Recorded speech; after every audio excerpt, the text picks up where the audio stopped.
J'aime pas la fin, dit-elle au début. Parce que j'associe la fin à quelque chose de triste, de malencontreux ou de pénible. Alors que l'associer à une délivrance ou à un sentiment de plénitude signifie que le début et le reste étaient pénibles. Je préfère me dire que seule la fin l'est, alors même que le tout devrait être positif. La fin des haricots. J'ai hâte que ça arrive, je déteste les haricots. La fin de semaine, le week-end salvateur est tant attendu. Ça veut aussi dire la fin d'une ère, la fin d'une époque, des études, d'un travail, d'une colocation, d'habiter dans cette ville, dans ce pays, d'un voyage. La fin peut signifier un début tout aussi bien, mais il ne va pas voler la vedette de cette vidéo. C'est de la fin qu'on écrit ici et pas du début, ok ?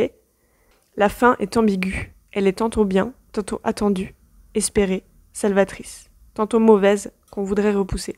Finir une série. Quel déchirement de s'attacher à des personnages et de devoir leur dire adieu. 10 saisons de Friends, revisionnées encore et encore, ne vont pas changer la fin. Une fois qu'on la connaît, elle est là, pour nous rappeler inlassablement qu'il n'y aura jamais de suite. C'est fini. La fin sonne comme un procès.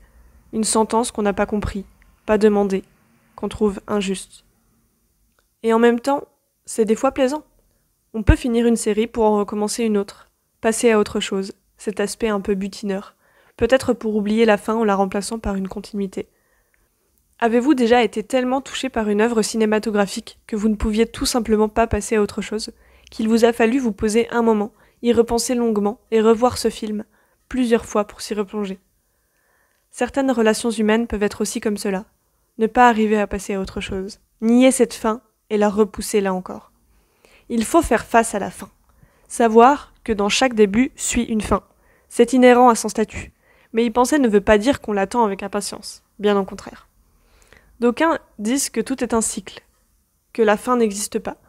Est-ce que ces gens sont des idéalistes, des rêveurs? Est-ce une croyance ou un espoir?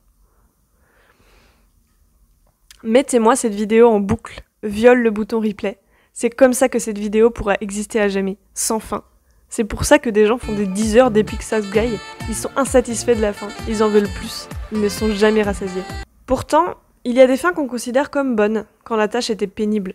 Mais je trouve ça dommage de considérer une action comme bonne seulement par sa fin. Il faut aussi apprécier le voyage et non pas seulement la destination. Planifier un voyage, choisir une destination, faire sa valise, retrouver les autres voyageurs, se rendre à l'aéroport, acheter du Toblerone.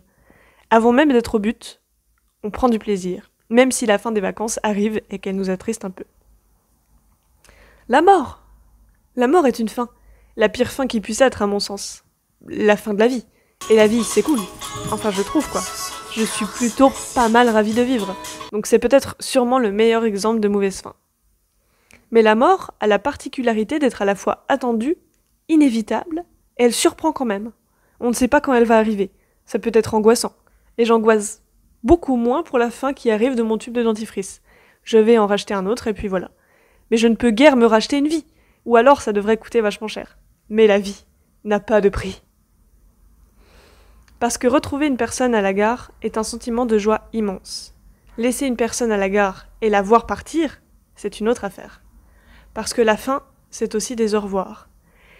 J'ai eu dans ma vie des au revoir qui sonnaient comme des adieux et qui l'étaient sans doute. Quand on ne sait pas quand on va se revoir, il arrive que ce ne soit jamais le cas. Et ça fait peur. Je ne veux pas te perdre. Je ne veux pas te dire adieu. Je veux te dire au revoir. On se reverra, hein? Tu me promets? Parce que j'ai besoin de toi. J'ai envie de toi dans ma vie. Te voir, te toucher, t'entendre. Je ne veux pas que tu sois une fin. Je n'aime pas les fins. Je ne veux pas qu'on en ait. Devoir finir quoi que ce soit avec toi est toujours une souffrance, même petite. Alors même si on doit en passer par là, parce qu'on n'a pas le choix, la vie est une succession de petites fins. Promets-moi qu'on aura toujours un autre début. Et vous la trouvez comment celle-là ?